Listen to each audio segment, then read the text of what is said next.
All right, good night, everyone. Welcome to Words of Pearls. Tonight's Words of Pearls is entitled The Heaviness of Silence. Now, growing up, I learned the idiom or, the saying that silence is golden, and it is, right? Because, you know, when you remain silent, it can be at times it's a good thing to be silent, to not say anything. Even though in the book of Proverbs, it said that a person, even a fool, when he remains silent, is deemed to be intelligent, right? Like, because it could be that you're thinking before you respond, right? So usually we're taught, listen carefully because we have two ears. So we listen carefully before we speak. I remembered my teachers, when you're in the classroom, if the class is noisy, the teacher would always opt for silence. One of our teachers, she had a cane, right? Tap, tap. And when you see that cane comes out and it taps on the desk, you know, uh, cease the talking or the tomfoolery, whatever it is you're doing, you just stop. Well, 2 weeks ago, I watched a few videos, one of which was about a 61-year-old woman who had lost her husband, after I forgot how many years they were married for, but they were married for a long time. And so her son had left the state, and I don't know what had happened, but their relationship was kind of strained. They weren't totally estranged, but it was strained. The phone calls were few and far in between. And so I remember her describing it that after her husband had passed, that the heaviness, the silence in the home became quite heavy. It just was palpable. It was hanging in the air. It could be felt a touch. Basically, when you have someone with you and doing things with you and then they're no longer there, it leaves a void, right? It leaves a silence. And that silence for her became heavy. I also saw another video with a father who was the father of, I think, 3 or 4 kids. Um, it was three kids. However, he lost his wife and their mother in an accident to a drunk driver. And so he was raising his 3 daughters, young kids. Now, the youngest, the 4-year-old, came down with some kind of a very aggressive cancer. The thing is, his daughter never said anything to him, knowing that her dad lost his wife and just how the dynamics changed, and maybe seeing how her father had to, navigate throughout the day and juggle the responsibilities, taking care of them, and the sadness that might have been hanging around. His daughter would tell him she's okay. He said he noticed that his daughter grew silent, but he was saying she would say to him and reassure him that she was okay until one day she started bleeding and she yelled out for her dad, and he took her to the hospital and found out that his daughter was gravely ill. The thing is, I have met adults in my adulthood that were afraid of silence. I remember even being in rehab upon recovering, that one of my roommates, one, you couldn't close the door, and two, she had to have the television going at all time because she flat out stated that she was afraid of silence. Just silence, it scared her. And then she had told me a dream that she had like a few years back, and that's where it stemmed from. But as I said, it's scary for some folks when there are no sounds. Some folks who live alone, or if you don't live alone, but then when you find yourself alone, you'll play the radio, or play the television, or play your phone, something just to, um, have some sort of a sound around you. Now, like I said, as a child, yeah, there were times when I totally, totally enjoyed silence, just laying back, being still, laying in the meadows, just staring up at the sky, uh, relaxing by the water's edge. And well, that might not have been silent, but because it's the just the trickle, the humming of the water. So that's some sound. But you know what I mean. Silence from people talking and horns blaring and so forth and so on. And I still do appreciate silence. However, I've come to realize that silence can be weighty. It can definitely carry weight to it. It can be heavy. There are folks that when they withdraw is to into silence, it's because of something they're going through. Maybe some folks, depression draws them in, and that's another form of silence that's heavy. Sometimes it's a health issue.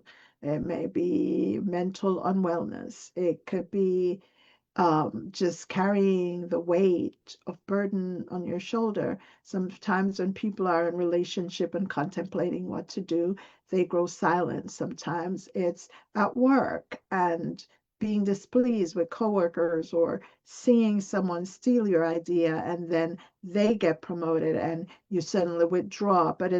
You don't just withdraw, you're carrying that thing that that weighs you down.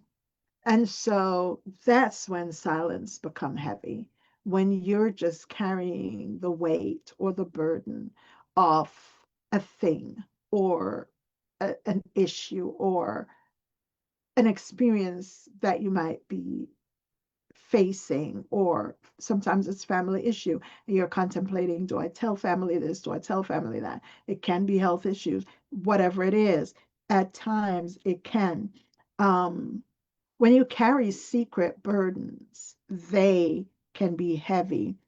When you grieve alone, that can be heavy. When you worry about your health in silence, that can be heavy. When you stress over the uncertainty of what will happen in life, right? It can be quite burdensome when it's being done in silence and it's being done alone. There are people who are the elderly, people who are getting SNAP benefits cut, having to pay the co-pays and not being able to afford it because of all the programs that are being cut, all the assistance that they used to get are now being reduced drastically. And some folks are afraid to speak out, and some folks think they're alone in this. But that's what happens when silence become heavy. It's when you carry it all by yourself. And that kind of, the silence can be like when you think it's peace and safety, it the silence is very deceptive in that stance because you're carrying it alone. Silence is not synonymous with safety. Think about being under surveillance, right? If you're being surveilled, it's silent. You don't know, right? You don't know until you know. But having silence does not always mean that it's safe, right? Silence can weigh heavily when you have that uneasiness, right?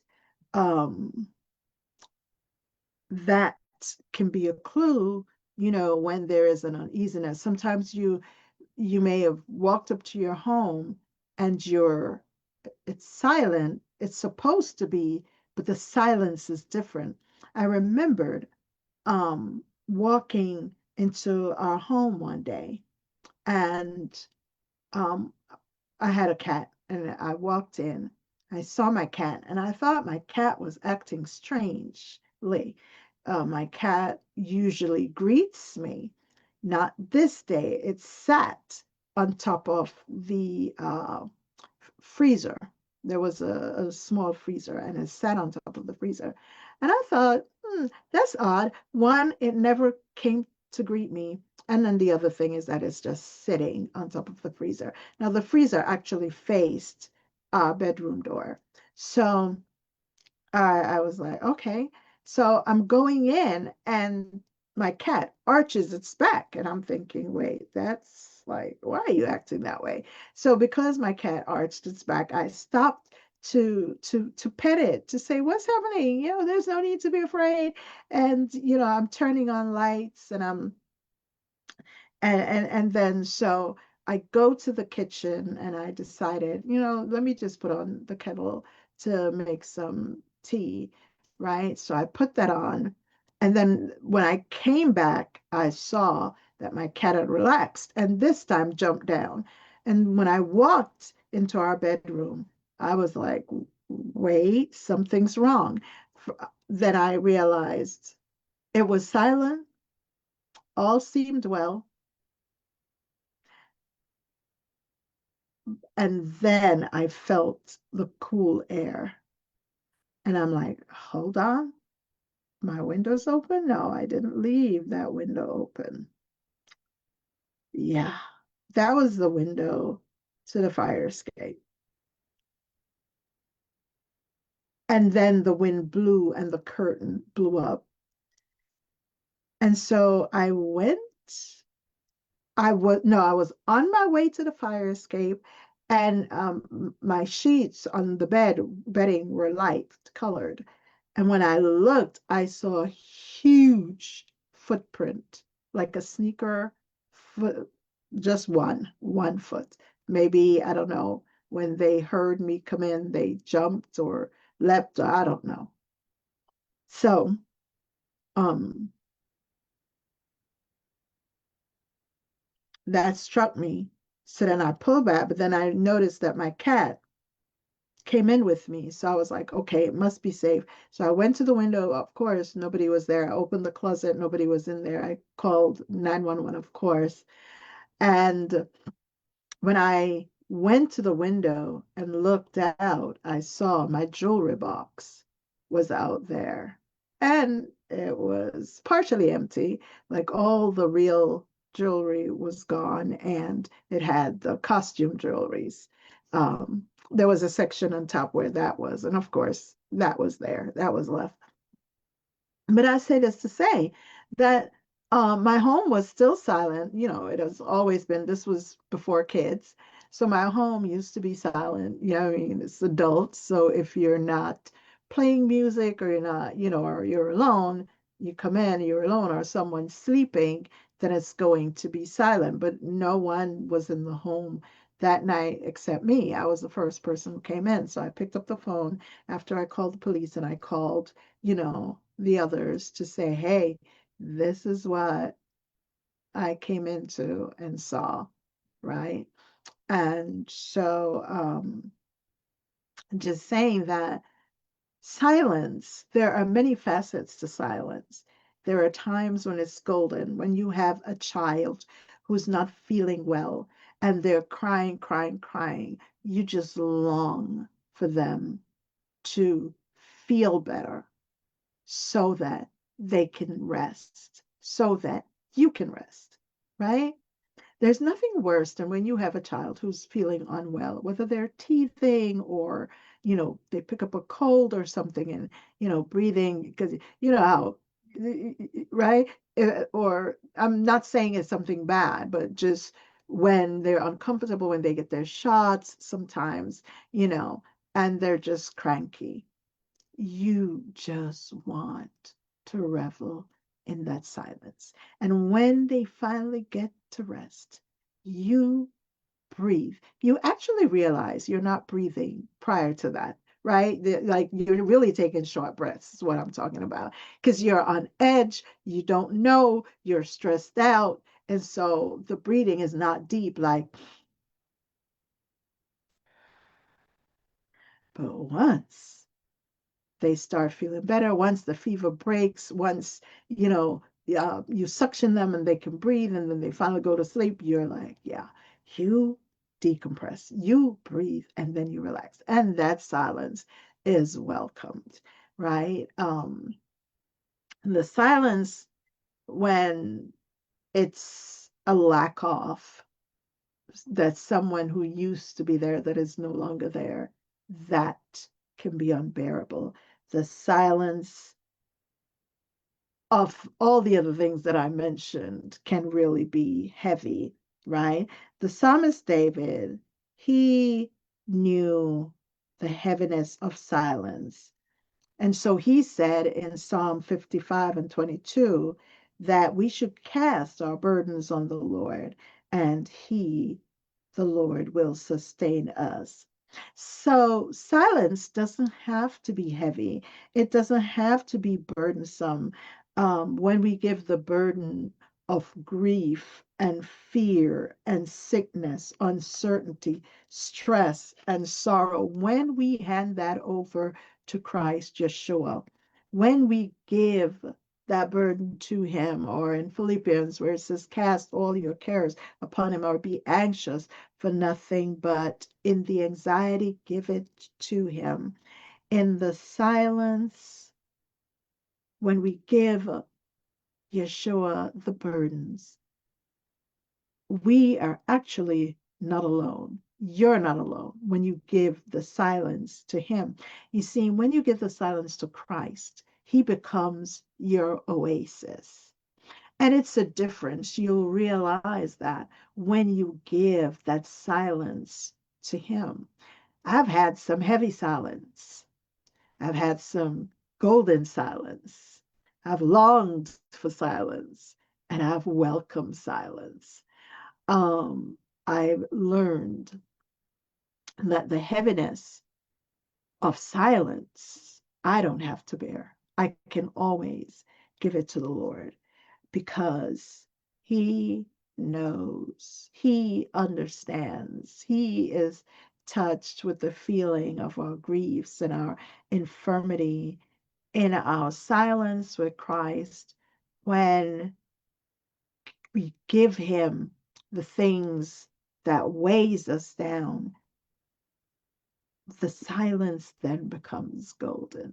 The silence then becomes like a place, an oasis. An oasis is a place of fruitfulness, a place where you have the water and the fruits and the foods and just just you see, I don't know, I can't explain it, but you can definitely experience that. So when we give the heaviness in the silence, or the things that is causing silence to be weighty, when we give it to Christ, um, that oasis, then in the silence now, it turns to an oasis where we're refreshed, right? And it's a place in which you can find rest, true rest, a place in which you can find comfort. You see, with Christ, our silence truly becomes golden. It becomes that place where we can think, we can breathe, we can decompress, we can relax, and we have hope. It's when you have the child who is feeling unwell and you pray. And finally, they get some rest. So you can get some rest. or the thing you may have thought was very heavy, even in health issues, you finally find some hope, or in the relationship, and you have clarity and you have peace. Sometimes you're in a relationship or a marriage and you're like, should I go? Should I stay? Things are really terrible.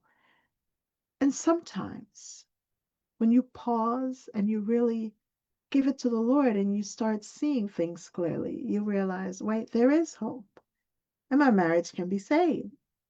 And there are other times when you just need to go, but you'll have peace.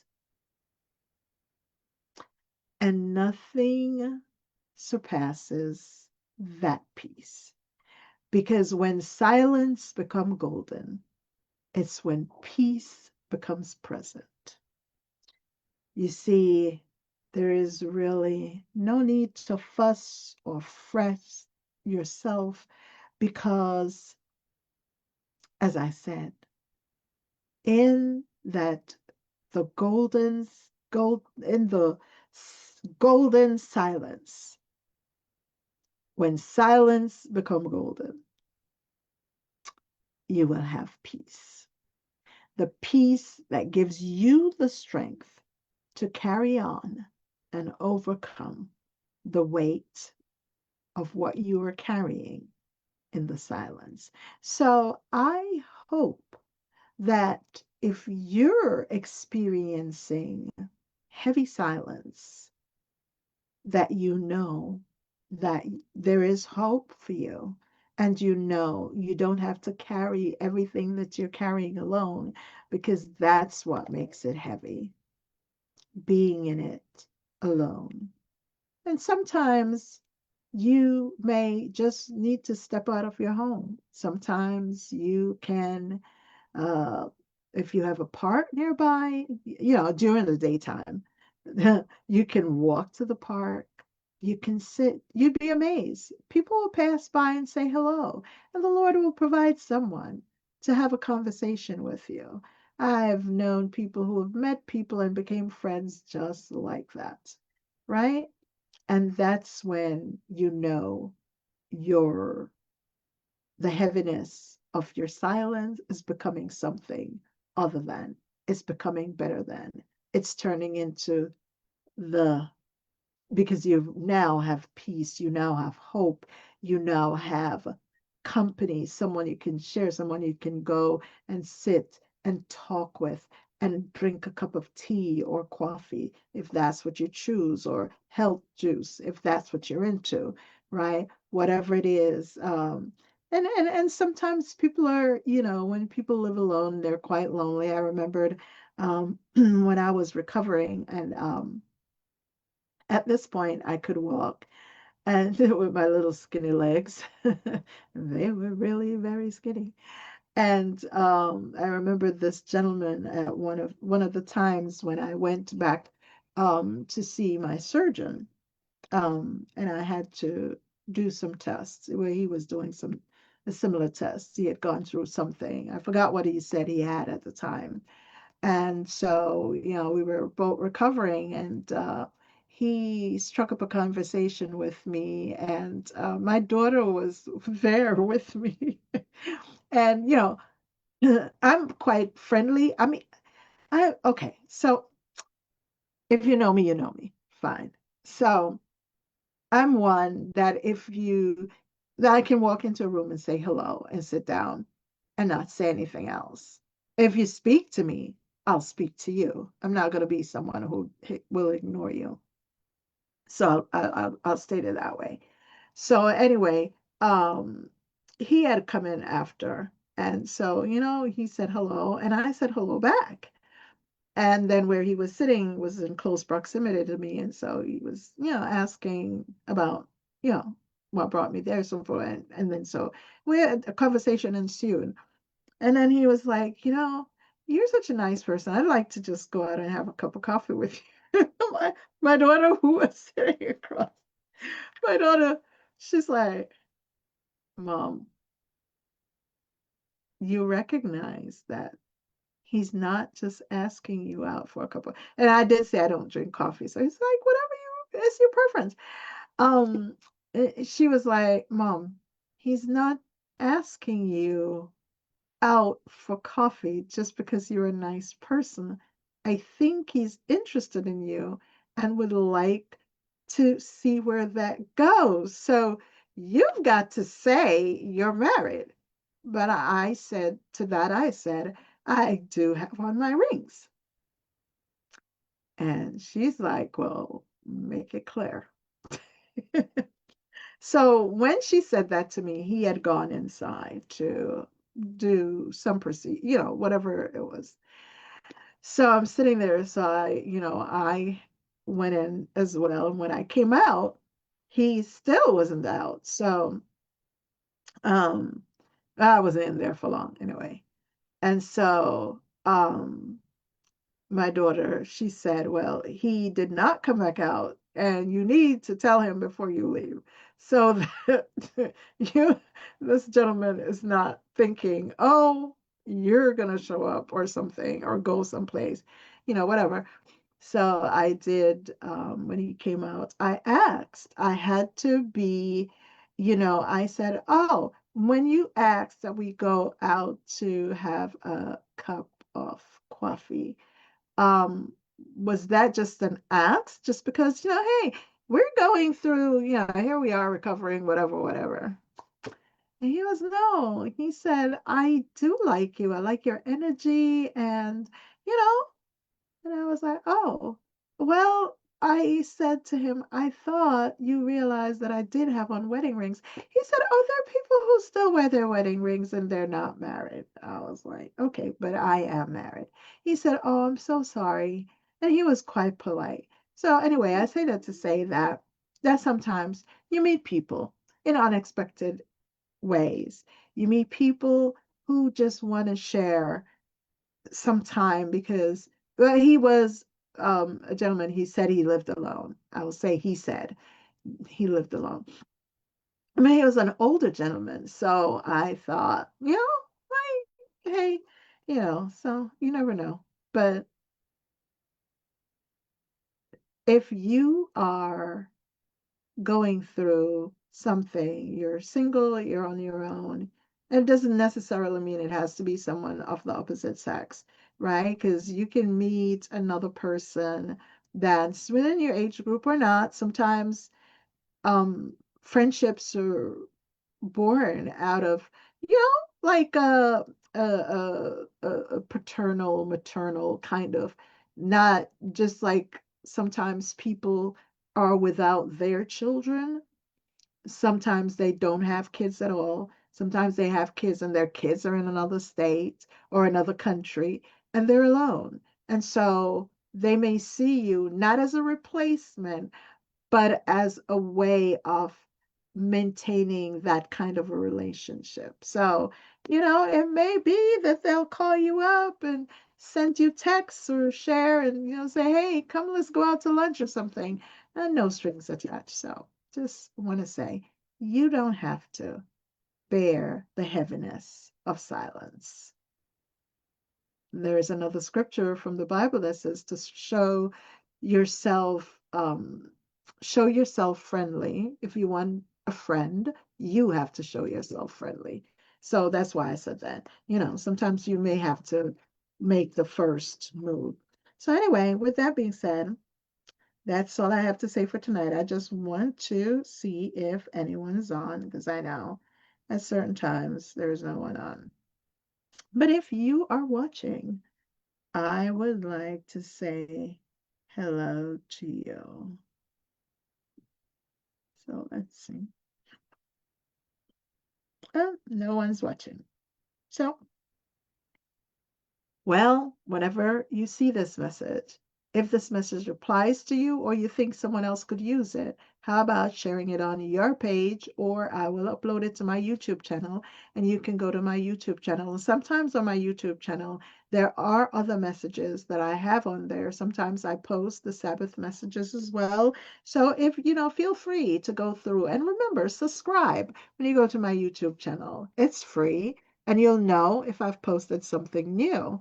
And if it's something that applies to you or you think you could use, and sometimes you may not. It may not be for you, but it could be for someone you know. When you share this on your pages, right? Or on your social media platform, you never know who may come across it, who might need the help, who might something that I've said will help someone, and you would have played a part in that person getting help. This is how it is. See, we so many times I see um I have things filtered through my page that I don't even know how it got there. Somebody shared it with their friend who shared it and shared it and shared it. And sometimes, oh, it's for me, and other times it's not. But what I do is I continue to share it so that it can reach those who really need it. And that's all I ask of you. So, with that being said, know that I do love you, and God the Father, God the Son, God the Holy Spirit loves all of us so, so much more. You are loved. You're not alone. Cast your care. Give your burden. Give the heaviness of your silence to the Lord and watch Him make it golden for you. He will give you His peace that you can be content within the silence by yourself, or if you need a friend, He can actually send a friend your way. So, whichever way it works, it will work out. Just know you're not alone and you don't have to carry the weight of silence by yourself. Good night.